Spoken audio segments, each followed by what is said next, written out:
if the person is emotionally and psychologically and mentally healthy because they had that secure attachment in childhood, then they are able to emotionally heal themselves, in the sense that we are then equipped with the tools to be able to withstand and weather storms.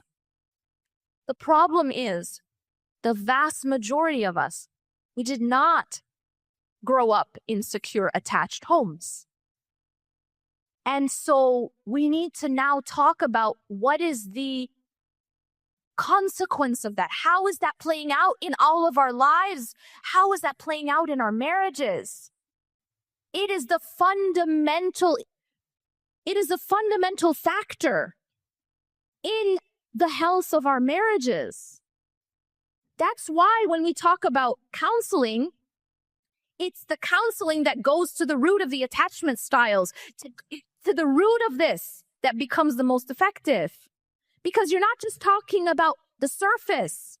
You're not just talking about behaviors. I heard the psychologist talk about the difference between first order change and second order change. She said first order change is like moving the chairs on the Titanic. You can move the chairs around, but you haven't actually changed anything. You're still going to sink. And she said second order change is real change. It's getting off the Titanic, getting in the lifeboat. And she gave an example about one of her clients that they kept fighting about whether or not someone was closing the toothpaste tube. And that might sound like, oh, that's so silly, right? On the surface, it's silly, isn't it?